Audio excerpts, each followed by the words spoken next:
A very good evening to you, ladies and gentlemen. We can do better. A very good evening to you, ladies and gentlemen. Oh, wow. It's an absolute joy, honor, and pleasure to be here this evening.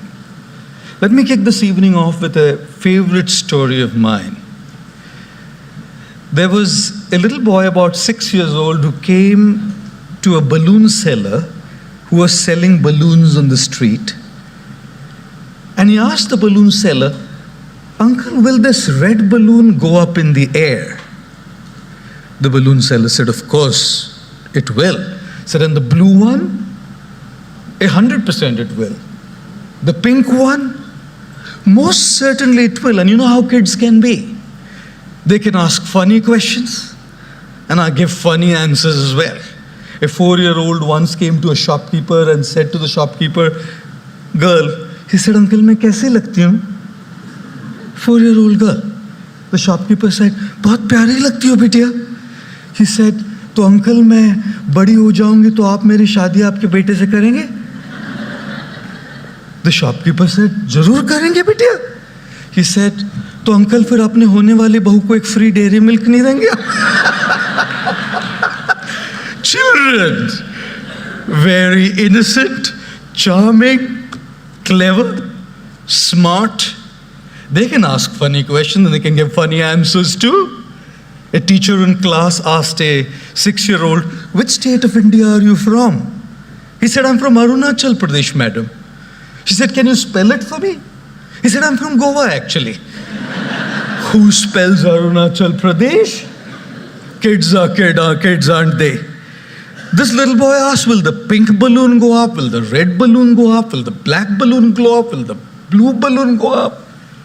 The exasperated balloon seller said, "Look, darling, the balloons don't go up in the air based on their colors.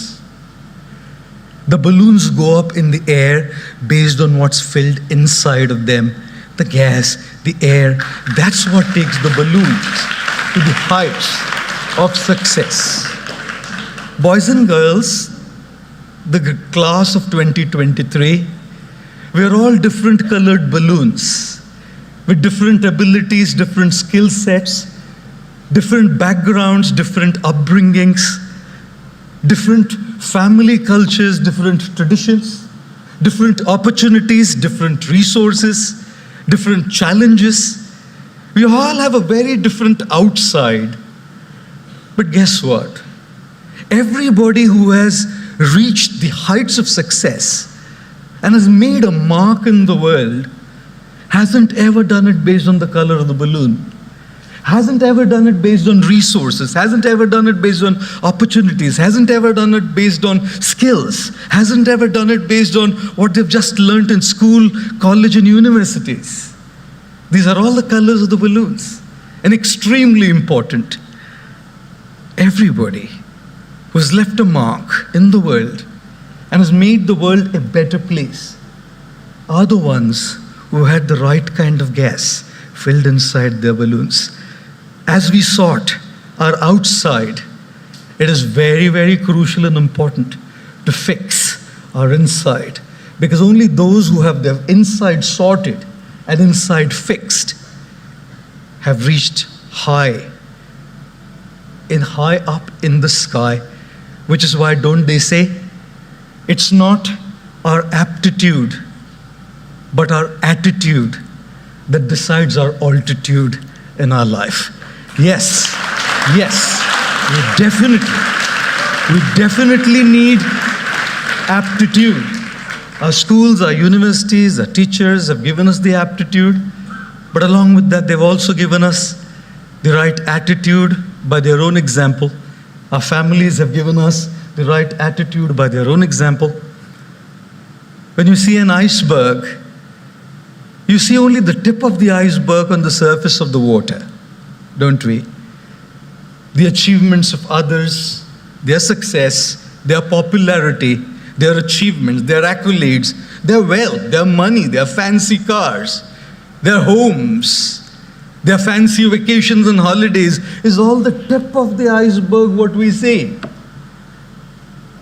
But right underneath that surface is a huge, humongous iceberg which is unseen to the eyes of the world. The world sees the tip of the iceberg, the money, the popularity, the success, the achievements. What we do fail to see is the huge iceberg underneath the surface of the water, the failures, the patience, the determination, the grit, the courage, the troubles, the struggles, the resilience, the tenacity. All of these is what makes that little tip sustainable and seen to the world as you are now going to embark on your new journey.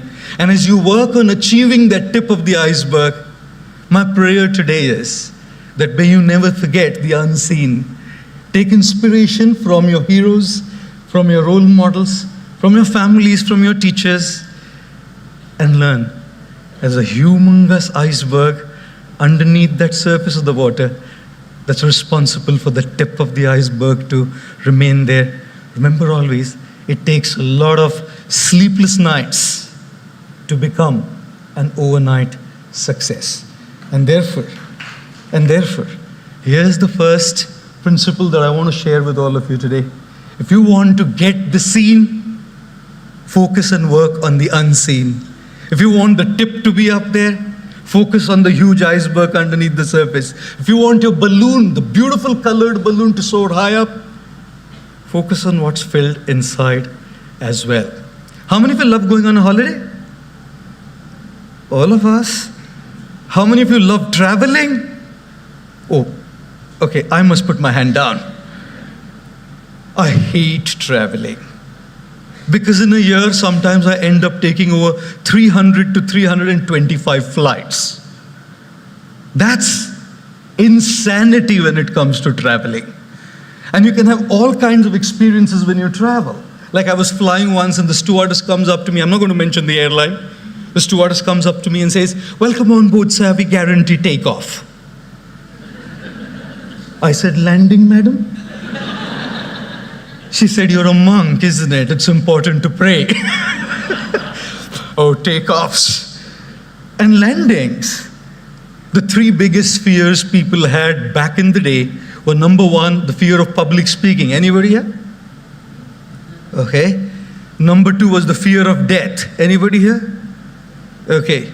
Number three was the fear of flying on an airplane. I guess that's why they call an airport a terminal. Possibly. Possibly. Oh, and those three fears have now been replaced with three biggest fears today. Number one, battery of the smartphone dying. Number two, poor Wi-Fi signal. And number three, that wheel on your phone which says still buffering when you're watching a Netflix show. Ladies and gentlemen, boys and girls, in my experience of travel, I hate travel because it's just so much of it. But how long can you keep saying, "I hate it, I hate it, I hate it"? I don't know, when do we stop this self-defeating talk? I hate this subject, I hate leaving home, I hate going here, I hate doing this, I hate. This self-defeating talk stops us from reaching where we want to reach in our lives. I have traveled to the United States. I said, right, I'm like, do insane stuff. I am an insane guy. I remember going to the US once, flying to New York City, and then going to Orlando for a talk. I was in the US for 16 hours. I flew for 22 hours to be in the US for 16 hours and got back to Mumbai for another function. And in 6 days after that, I flew back to New York City, 17 and a half hours, to be there for 48 hours and come back again for a function in Mumbai. 3 days after that, I flew back again to Chicago to be there for 36 hours to come back to Mumbai. And at the immigration, there was an Afro-American gentleman sitting there. He said, "Why don't you just stay, young man? You're just zipping in and out all the time." And guess what I learned? when you're traveling so much, 17 and a half hours of flight, Mumbai to New York. We're all looking forward to reach the destination when the flight lands. But in looking forward to the destination, very often, ladies and gentlemen, boys and girls, we forget to enjoy the journey. What a sheer waste of 17 and a half hours. If I say I hate flying, I don't hate this. I hate being on the flight. I hate this food on the flight. I hate being on the seat. I hate. And I'll only be happy when I land and I'm in New York City. I have wasted 17 and a half hours of my precious time. I have wasted my journey. What I want to share with all of you is, we move from one point to another point, go from one destination to another. You came here in the kindergarten, you moved to grade 1. Destination point A to B, in between the journey was 365 days. And you've been moving from one destination to another. Today, at the school, it's your final destination. You move out, now looking forward to your next destination. At Columbia, at NYC, at Yale, at Stanford, at Oxford. And what I do want to share with all of you is, destinations are important, but do not forget to enjoy the journey, because the journey to the destination is very long. And I've seen a lot of times that we become destination addicts and forget to enjoy. How many of you had a great time at DAIS? How many of you had a great time with your friends? How many of you enjoyed the journey? Okay, wow. Looks like I need to take my clothes off and come back, madam, to DAIS to experience this beautiful journey. I was sharing with her an interesting story. This is a class in London, 7-year-olds, and a teacher asked all the kids, what do you want to be when you grow up? Some of them said doctors, some of them said lawyers, some of them said actors, some of them said solicitors. One boy was quiet. The teacher turned to the boy and said, does it take that long to answer that question? Very thoughtfully, the boy said, when I grow up, madam, I want to be happy.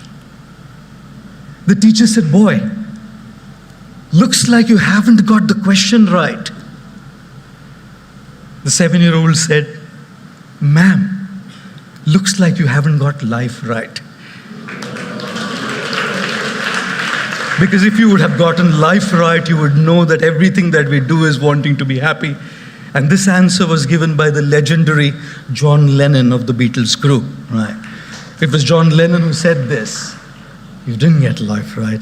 And therefore, as you move from one destination to another, do not forget to enjoy the journey and be happy. How many of you failed in any exam ever in your life? Okay, some courageous souls raising their hands.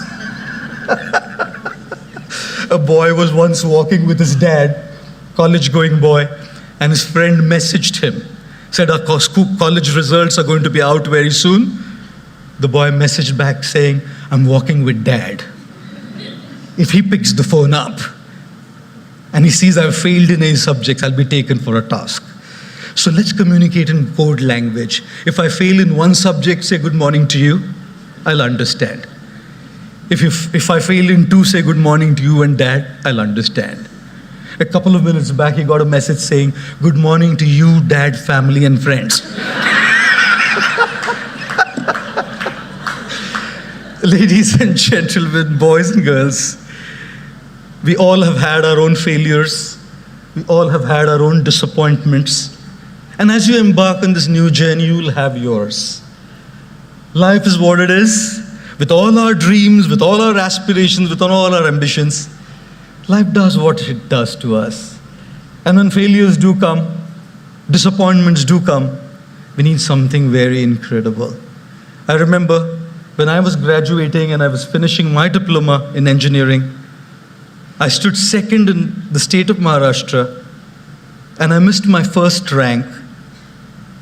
by 4 marks. I was very, very disappointed. I came back home with tears in my eyes, and it is at that time I remember my father coming and patting on my back and said, "Look, dear son, people will forget the grades and people will forget the marks. At the end of it all, what matters is to keep that spark alive. We need somebody to help us keep that spark alive." If I might borrow a glass of water. Thank you so much. You know something? All of us, in us, have the spark. All of us. That spark to do something, that spark to make a difference, that spark to succeed, that spark to soar high. And this is what life does to us. Dunks us in a glass of water. This is what life did to me when I wanted to stand first. I was disappointed. I lost my first rank in the state of Maharashtra for 4 marks. And what life does to us kills that spark within. This is what life does. Extinguishes the spark. Sometimes we feel I just can't keep going. I can't do it. I feel helpless. It's at those times that we need somebody to trigger that spark back within us, ladies and gentlemen.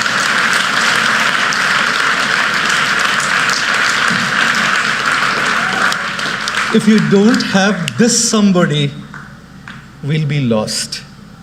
For me, it was my dad. And I hate saying it.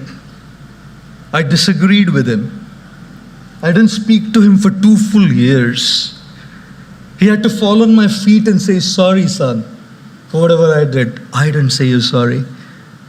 My father left in the year 2009, and every single year I felt I'll go and say, "Sorry, Dad. I shouldn't have put you through this." He was the one who stood by me to light me up. And I, in my young zeal and in my young enthusiasm to achieve and be who I was very rude to the same people who light us up. The graduating class of 2023, when life takes the spark off, you will need someone. Is it your mom, your dad, your teachers, your mentors, your guides, your friends? Find somebody who will light you up. That is the third thing I would like to share with you this evening. And here's the last little thing, the light bulb.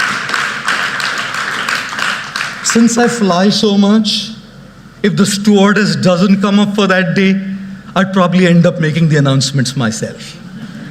If there be a lack of oxygen supply in the cabin, oxygen masks will deploy from the panel above your head. Pull the mask sharply to activate the flow of oxygen. Secure the mask on your face and nose and breathe normally.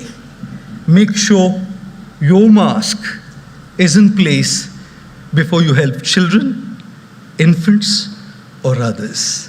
It is very important to put our mask in place before we can put the mask on somebody else. Mark Twain said something very interesting. He said there are 2 most important days in life. One is the day when we were born, and second is the day we find out why we were born in this world. Right. You were all born to make a difference. You were all born to be change makers. You were all born to be a catalyst of change in the sometimes dark world that we live in. But do remember, if you don't have your mask on, you wouldn't be able to put the mask on anybody else's face at all. And which is why, as you achieve, as you grow, as you make your balloon soar high in the sky, as you make sure that the tip of your iceberg is up there, do not forget to care for yourself. You deserve more than what you're giving yourself. More respect, more love, more time, more kindness, more compassion. And when you receive all of that, you will definitely be in a position to share it with others. So graduating class of 2023, number one, work on the unseen so that the seen can soar high up. Graduating class of 2023, lesson number two, do not forget to be happy during the journey, because the journey can be a long one until we reach our destination. Lesson number three, always have somebody, when you lose it, to bring that spark back again in you. And my last parting thing, make sure your oxygen mask is in place, because you have a bright future to make a difference in this world by being impactful.